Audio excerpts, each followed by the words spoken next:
Parokya ng Bacoor, Cavite. Isang pari ang aktibo sa pagpapaunlad ng agrikultura at ng industriyang pantahanan. Ang kanyang pangalan ay Mariano Gomez. Nakilala si Padre Gomez sa kanyang pagiging matulungin sa mga magsasaka at sa mga problemang kinakaharap nila ay lagi siyang maaasahan. Si Padre Gomez din ang naging tagalutas ng mga sigalot at alitan ng mga pari, kung kaya't siya ay minahal at ginagalang ng lubos ng maraming tao.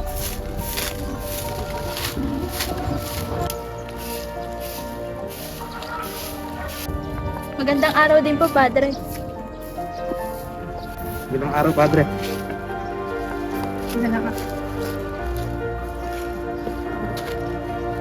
Magandang araw din sa inyo.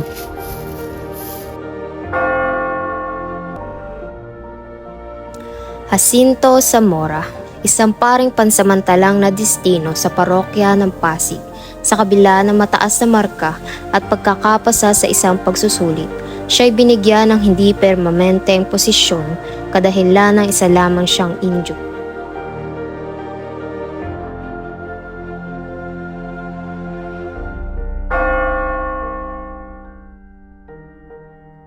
Padre Jose Burgos. Siya ay paring itinalaga sa Katedral ng Maynila na nagpatuloy sa pag-aaral at nakatapos siya ng karangalan para sa kursong Teolohiya at Filosofiya.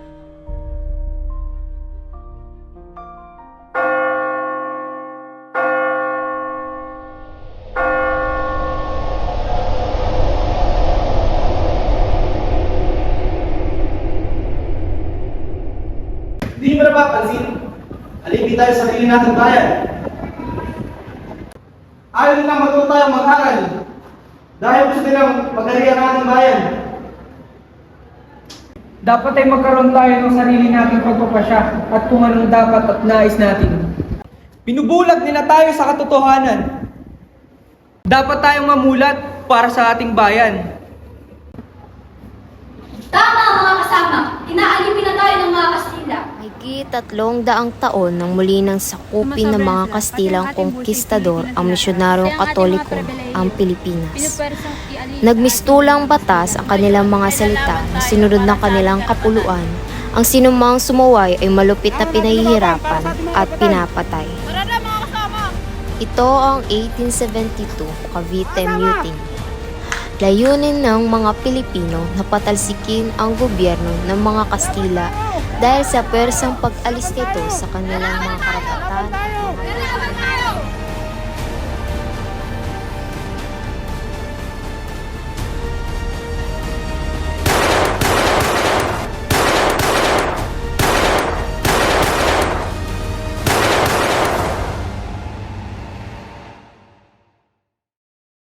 Buenos dias, Padre Zamora, Padre Gomez. Halika rito, Padre Burgos.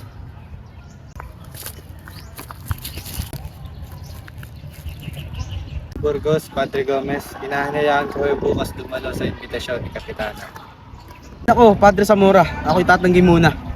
Sapagkat ako hindi na muna makakapunta. Hila nang ako'y mag-aaral pa sa pangalawang doktoral. Pagpasensyahan mo na rin muna ako, Padre Zamora. Gayunpaman ako'y matanda na para sa mga ganyan. Sige, mukhang buo na ang desisyon nyo. At pakiwari ko, hindi ko na kayo mapipilit na sumama. At ganun pa man ay ginagalang ko ang inyong mga pasya. Nabigo ang mga Indio sa kanilang pag-aaklas at dahil dito nadawit ang tatlong pari na si Padre Mariano Padre Gomez, Burgos, inaaresto Jose kita! Burgos at Bakit nyo Jacinto kinuhuli? Zamora. Wala akong kasalanan. Inosente ako. Wala akong kasalanan. Tatawan nyo ako.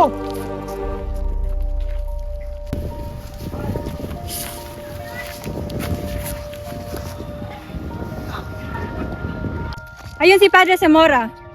Padre Zamora! Tumama ka sa amin! Bakit? Anong ginawa kong mali?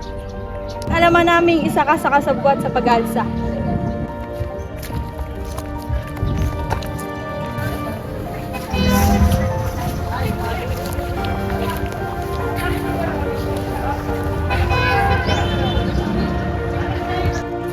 Padre Gomez, sumama ka sa amin. Huwag mo akong hawakan. Gusto akong sasama.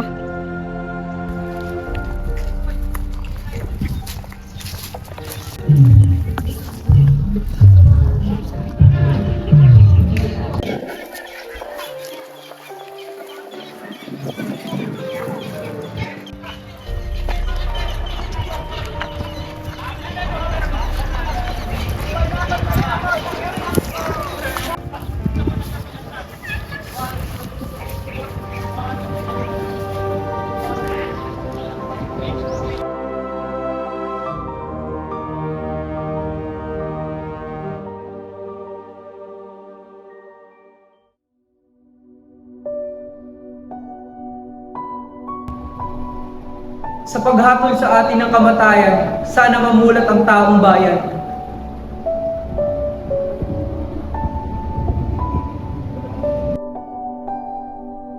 Inakusahan ang tatlong pari bilang isa sa mga nag-udyok at sumuporta sa pag-aaklas ng mga Pilipinong Indio laban sa mga Kastila. Ika-27 ng Enero sa taong 1872, inaprubahan ni General Rafael Izquierdo ang parusang kamatayan sa 41 Indio, kabilang na dito ang tatlong pari. 17 ng Pebrero sa taong 1872, hinatulan ng tatlong pari ng parusang kamatayan sa pamamagitan ng garote.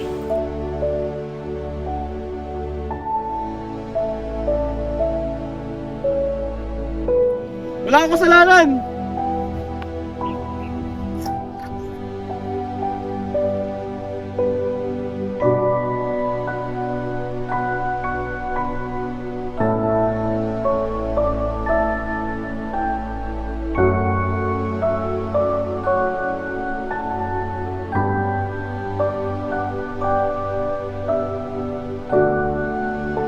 Mamamatay ako nang malinis ang aking budhi at wala akong kasalanan.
Haluin mo kasi. Gagalit yung manager. Araw-araw sipag lang. Grind lang ng grind. Grind lang ng grind, par. Dayo pa lilinisin, bro.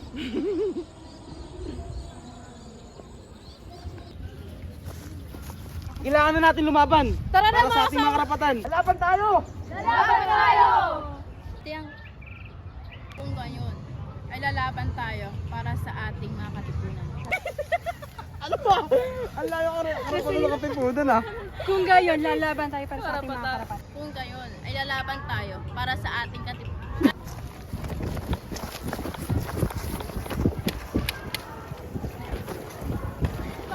Buenos dias, Padre Zamora. And Padre Zamora. Tayo si Dahilanan. Sa kadahilanang. Dahilan. Kadahilanang. Tumutol ako, pre. Huwag mo madali nga. Pagpasensyahan mo na rin ako. Ayan si Padre Putang.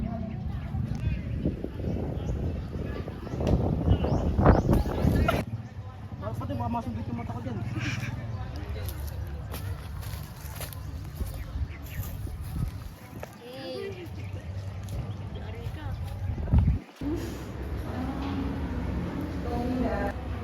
Binubulag nila tayo sa katotohanan.